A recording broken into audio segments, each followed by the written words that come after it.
An absolutely beautiful film. जब मैं कहता हूं कि साउथ इंडियन सिनेमा कई सालों से आगे चल रही है बॉलीवुड से, मेरा मतलब है मेड़गा जैसी फिल्मों की वजह से, जो इंसान को लाइफ के बारे में सोचने में मजबूर कर देती है। अब बॉलीवुड में कितनी ही ऐसी फिल्में बनती हैं जो हमें ऐसा एक्सपीरियंस दे, गिन चुनकर शायद ही कुछ, और इसे मैं बेहद ही सैड बात समझता हूं। क्या इसका दोष सिर्फ बॉलीवुड प्रोड्यूसर्स और डायरेक्टर्स को जाता है, या फिर यह कहना सही होगा कि एवरेज बॉलीवुड फिल्म गोअर की क्षमता ही नहीं कि वो अच्छी सिनेमा को अप्रिशिएट कर सके, और इसलिए ऐसी माइंडलेस फिल्में बनानी पड़ती है। खैर, मियाडागा की बात करते हैं। मैं समझता हूं सिनेमा का पर्पस सिर्फ और सिर्फ एंटरटेन करना नहीं है। एंटरटेनमेंट जरूरी है, लेकिन मैं मानता हूं कि इसका आविष्कार किया ही इसलिए गया था ताकि ये दिलों को छू सके। लोगों की कहानियों से हमें लाइफ के डीपर मीनिंग को समझने का एक्सपीरियंस मिले। ऐसी फिल्मों का क्या फायदा जो हमें सोचने में मजबूर ही ना करे, हमें जिंदा होने का एहसास ही ना दिला सके। खैर, यह हमारी खुशनसीबी है कि हमारे देश में साउथ इंडियन सिनेमा हमें यह देने के काबिल है। और मेड़गा ऐसी ही एक फिल्म है जो कई लोगों की जिंदगी को देखने का नजरिया शायद हमेशा के लिए बदल दे। ये फिल्म देखकर मैं जान गया कि सी प्रेम कुमार ना सिर्फ एक मास्टरफुल डायरेक्टर है, लेकिन उन्हें ह्यूमन इमोशंस और रिलेशनशिप्स की कितनी बेहतरीन समझ है। 96 भी उन्हीं की एक फिल्म थी। जब मैंने पहली बार 96 देखी थी तब मैं दंग रह गया था, क्योंकि मैंने पहली बार कोई ऐसी फिल्म देखी थी जिसमें पूरी फिल्म में बड़ी खूबसूरती से रोमांस को दिखाया गया है, लेकिन बिना एक भी बार फिजिकल इंटीमेसी दिखाए। फिल्में आंखों से जरूर देखी जाती हो, लेकिन ऐसी फिल्में जो दिल को छू जाए, उन्हें देखकर दिस इज सिनेमा कहने का मन करता है। और मेड़गा के साथ सी प्रेम कुमार हमें कुछ ऐसा ही महसूस कराते हैं। एक स्लाइस ऑफ लाइफ फिल्म जो ह्यूमन इमोशंस और कनेक्शंस को बेहद ब्यूटीफुली दिखाती है। यह फिल्म ब्रॉडर लेंस से देखने पर ऐसा लगता है कि एक रोमांस फिल्म है जरूर, लेकिन डीपर सेंस में देखी जाए तो यह एक ट्रांसफॉर्मेशन फिल्म है। अरुल की ट्रांसफॉर्मेशन, उसका कैरेक्टर आर्क सिनिक्स से शुरू होकर होपफुल पर खत्म होता है। फिल्म की शुरुआत में हम देखते हैं कि अरुल अपने घर से अलग हो रहा होता है। पूरी फिल्म के दौरान हम बहुत सारे पशु पक्षी देखते हैं। एक feeling of warmth and love add करने के अलावा इसके पीछे एक सुंदर रीजन भी है जो हमें अरुल और कार्तिक के कैरेक्टर के बारे में कुछ चीजें बताती है। कैसे, बताता हूं। हम देखते हैं कि कैसे अरुल इस हाथी के साथ इमोशनली जुड़ा होता है। वो इस मंदिर में बड़ा हुआ होता है। जब घर छोड़कर जाने का समय आता है तब पूरा परिवार ऐसे रोता है जैसे फैमिली में किसी की डेथ हो गई हो। असल बात यह है कि अरुल का लगाव सिर्फ घर से नहीं होता। घर सिर्फ एक मेटाफर है अरुल के अपने छोटे शहर, इसके लोग, इसके पशु और उसके बचपन से जुड़े होने का। इस सीन ने नॉस्टैल्जिया की फीलिंग मेरे जहन में जगा दी। कुछ सालों पहले मैंने भी अपना घर छोड़ा था एक बेटर फ्यूचर के लिए, और जब मैंने ये सीन देखा तो मैं भी रिलेट कर पाया अरुल से। और मैं समझता हूँ जितने भी लोगों ने इस फिल्म से रिलेट किया है वो भी कहीं ना कहीं अपने घर, अपने रूट्स को मिस करते हैं, जिस वजह से ये फिल्म उतनी ही इम्पैक्टफुल बन जाती है। हमें अक्सर कई कारणों की वजह से घर छोड़ना पड़ता है, लेकिन फिर भी हमारी आइडेंटिटी उसी से जुड़ी होती है। घर की यादें हमेशा हमारी आंखों में ताज़ा रहती है, फिर चाहे कितने ही साल हम घर से दूर ही क्यों ना रहें। अरुल को ना चाहते हुए भी चेन्नई मूव होना पड़ता है, जहां वो अपनी नई जिंदगी की शुरुआत करता है और कई साल वहीं गुजारता है। लेकिन चेन्नई जाने से पहले अरुल कुछ खास करता है। वो अपनी साइकिल किसी जरूरतमंद को देता है। इस पूरी मूवी का प्रेमिस और इमोशंस ये साइकिल कैरी करती है। सिनेमा में जब कोई चीज शुरुआत में दिखाई जाती है जिसका सिग्निफिकेंस अंत में दिखाया जाए, उसे कहते हैं चेकोव्स गन टेक्निक। ये असल में स्क्रीन प्ले का एक रूल है जो कहता है कि फिल्म में अगर कोई चीज दिखाई जा रही हो तो आगे उसका सिग्निफिकेंस दिखाना जरूरी है। चेन्नई मूव होने के बाद अरुल में हम एक किस्म का ठहराव देखते हैं, एक किस्म की मायूसी या रिसेंटमेंट की भावना जो वो काफी सालों से अपने दिल में दबाया हुआ रहता है, उन रिश्तेदारों के खिलाफ जिनकी वजह से उसे अपना घर छोड़ना पड़ा होता है। और ये हमें पता चलता है जब उसे उसकी बहन की शादी के लिए बहुत सालों बाद उसके गांव बुलाया जाता है और वहां बस फॉर्मेलिटी के लिए वो जाना चाहता है। ये बस वाला सीन कितना खूबसूरत है। इसमें ना सिर्फ साउथ इंडिया की ब्यूटीफुल पिक्चरस्क सीनरीज दिखाए गए हैं, लेकिन ये बस कंडक्टर के साथ ये डायलॉग हमें कम्युनिटी लाइफ के बारे में कितना कुछ बताती है। ये सीन शहर की प्राइवेट जिंदगी और गांव की कम्युनिटी वाली जिंदगी को खूबसूरती से हाईलाइट करती है। यहाँ ये कंडक्टर अरुल के पिताजी को इतने साल बाद भी याद रखता है। यहाँ ये डायलॉग सुनिए। ஊரை விட்டு போனதுக்கு அப்புறம் திரும்ப வரவே இல்லை. சொந்தக்காரங்க மூஞ்சில முழிக்க வேணாம். அப்படின்னு அவரா சொன்னாரு? அவர் சொல்ல, நான் சொல்றேன். அதானே, அவர் அப்படி சொல்ற ஆளே இல்ல। यहाँ वो कितने कॉन्फिडेंटली कहता है कि अरुल के पिताजी कुछ गलत कह ही नहीं सकते। इतने सालों बाद भी इस कंडक्टर को अरुल के पिताजी के सॉलिड कैरेक्टर की पहचान वैसे की वैसी ही रहती है। अरुल और कार्तिक के बारे में तो ये फिल्म है ही, लेकिन इसके सिवा इस फिल्म के बाकी कैरेक्टर्स भले ही ज्यादा समय तक स्क्रीन पर नहीं दिखाई दिए हो, लेकिन सी प्रेम कुमार ने इन्हें काफी डेप्थ में लिखा है। अरुल के पिताजी के बारे में हम शुरुआत में ही समझ जाते हैं कि वो एक समझदार व्यक्ति हैं, वैसे ही जैसे एक प्रोफेसर को होना चाहिए। असल इंटेलिजेंस का मतलब सिर्फ चीजों के बारे में नॉलेज रखना नहीं होता।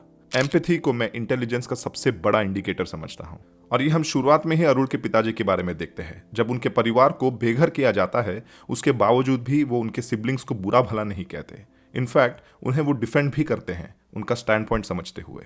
என்ன ஒரு நாள் அது கூட பிறந்ததுக்கு பொட்டப்புள்ளையா பிறந்து பாவத்துக்கு ஆட்டி வைக்கிற மாதிரி அதுக்கு ஆடுது நம்மளும் சேர்ந்து சபிச்சா अब ऐसे अच्छे इंसान को कोई कैसे भूल सकता है भला। और फिर अरुल अपनी बहन की शादी में इस शख्स से मिलता है। ये शख्स अरुल को याद दिलाता है कि वो है कौन, लेकिन क्योंकि अरुल बहुत सालों से गांव से दूर रहा होता है, वो याद नहीं कर पाता कि ये आदमी कौन है। अब एक बेहद ही क्लेवर चीज देखिए जो इसके फिल्म मेकर्स ने की है। क्योंकि ये कैरेक्टर होता कौन है इसका रेवलेशन फिल्म के अंत में होता है, हम इस कैरेक्टर का नाम गूगल पर इसके कास्ट लिस्ट में भी नहीं देखते। स्मार्ट। इस कैरेक्टर को बड़े खूबी से निभाया है एक्टर कार्थी ने, और आप इस कैरेक्टर से प्यार किए बिना नहीं रह पाएंगे। आज के कलयुग में कितना मुश्किल हो चुका है अच्छे इंसान पाना, या फिर किसी पर भी पूरी तरह भरोसा कर पाना, या फिर इस दुनिया के तौर तरीकों की वजह से खुद एक अच्छा इंसान बन पाना। कभी कभी चाहकर भी हमें हमारी अच्छाई छुपानी पड़ती है, इस डर से कि कई लोग हमारा फायदा ना उठा ले। और यही कारण है कि हम इस फिल्म में कार्तिक के कैरेक्टर से मोहब्बत कर बैठते हैं। वो इस खुदगर्ज दुनिया में एक ब्रेथ ऑफ फ्रेश एयर होता है, उसको जानना रिफ्रेशिंग लगता है। हमें ये फिल्म इसलिए इतनी प्यारी लगती है क्योंकि हम सब इस दुनिया से ऐसी अच्छाई एक्सपेक्ट करते हैं, और जब कार्तिक के कैरेक्टर को फिल्म में हम देखते हैं तब हम बस उसकी इस अच्छाई की फैंटेसी में खो जाते हैं। यहाँ सी प्रेम कुमार सोशल कॉजेस के लिए जीने वाले लोगों की बात कर रहे हैं। सी प्रेम कुमार एक बेहद ही इंटेलिजेंट इंसान है, क्योंकि ऐसे कैरेक्टर्स और ऐसी चीजों के बारे में सोचना भी सिर्फ एक इमोशनली इंटेलिजेंट आदमी से हम एक्सपेक्ट कर सकते हैं।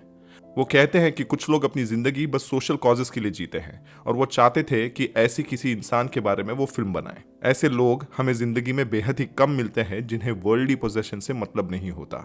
वो इस दुनिया में बस खुशियां बांटने और लोगों के दुख दूर करने के लिए अपनी जिंदगी समर्पित कर देते हैं। वो ह्यूमन रिलेशंस को सबसे ऊपर रखते हैं। अरुल जब कार्तिक के कैरेक्टर से मिलता है तब शुरुआत में उसे वो समझ नहीं आता, और इसलिए उसे वो अनोइंग लगने लगता है। और एज अ व्यूअर मुझे भी शुरुआत में कुछ हद तक कार्तिक बेहद नोजी और अनोइंग लगा, लेकिन धीरे धीरे जब अरुल उसके साथ समय बिताता है तब वो उसे पहचानने लगता है। तब ना सिर्फ उसके लिए उसकी इज्जत बल्कि उसके द्वारा उसके जिंदगी को देखने का नजरिया भी बदल जाता है, वैसे ही जैसे हम व्यूअर्स का बदलता है। कार्ति एक ट्रूली अच्छा इंसान होता है, अ गुड पर्सन, और ये हम कैसे जानते हैं? इस क्रिएटर की इस वीडियो को देखिए। Here's how you know somebody is a good person. And this is a simple rule from the writer G.K. Chesterton, where he says, I maintain that gratitude is the highest form of thought, for it is appreciation doubled by wonder. And what he meant is that a good person gives thanks.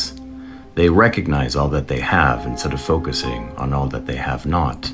A good person realizes that to have loved ones, food on the table, and a roof above your head is the highest in human happiness. And this means that these people tend to be humble. They tend to be kind and loving and nurturing. Because if you're content with your life, and if you can acknowledge all the things you have, it becomes so much easier to be grateful for the people in your life as well, to be loving and giving and kind. Hence, Chesterton writes that a good person gives thanks, or as he puts it, I maintain that gratitude is the highest form of thought. It is appreciation doubled by wonder. यहाँ पे ये creator author GK. Chesterton के द्वारा लिखी गई एक good person, अच्छे इंसान होने की डेफिनेशन बताते हैं। यहाँ वो अच्छे इंसान होने का सबसे बड़ा ट्रेड कहते हैं है ग्रैटिट्यूड। जब इस साइकिल की स्टोरी का खुलासा होता है तब हम देखते हैं कि कैसे कार्तिक का कैरेक्टर अरुल के सामने रो पड़ता है, क्योंकि उसकी जिंदगी अरुल के इस छोटे से दान की वजह से पूरी तरह बदल गई होती है। ये कितनी खूबसूरत बात है कि यहाँ हम टॉक्सिक मैस्कुलिनिटी जैसे सब्जेक्ट को चैलेंज होता देखते हैं। दो मर्द जो एक दूसरे से कई सालों बाद मिल रहे हैं और एक दूसरे के सामने आंसू बहाने से नहीं कतराते, उसी साइकिल पर साथ बैठकर पुरानी यादें ताजा करते हैं। कितना ब्यूटीफुल है ये सीन। This is cinema. कार्ति पैसों की चिंता नहीं करता, वो ये बात समझता है कि ट्रू हैप्पीनेस सिर्फ और सिर्फ ह्यूमन रिलेशन से आती है।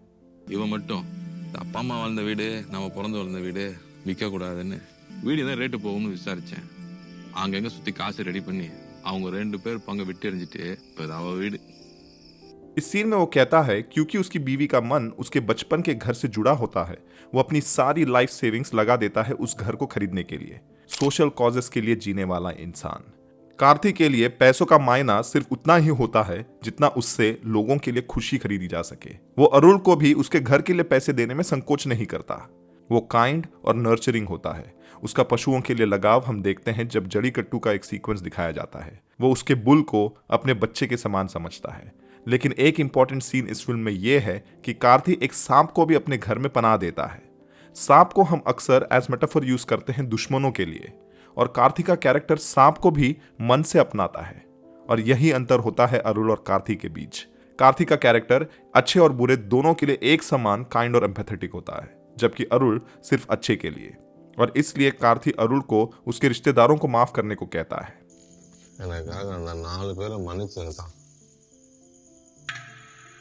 और यहां से शुरू होती है अरुल की ट्रांसफॉर्मेशन। वो उन्हें माफ कर देता है और उसका पर्सपेक्टिव लाइफ की तरफ बदल जाता है। अरुल ने उस रात किए गए एक छोटे से सेल्फलेस एक्ट की वजह से आज वो इस ट्रांसफॉर्मेशन का पात्र होता है। उसने जिसकी जिंदगी अनजाने में बदली होती है, वही आज उसकी जिंदगी बदल देता है। जेनेरोसिटी गोज ए लॉन्ग वे। अगर आपको ये वीडियो पसंद आई हो तो लाइक और लोगों से शेयर जरूर करें, और ऐसी ही फिल्म्स और फिल्मों से जुड़ी बातों के लिए करें सब्सक्राइब।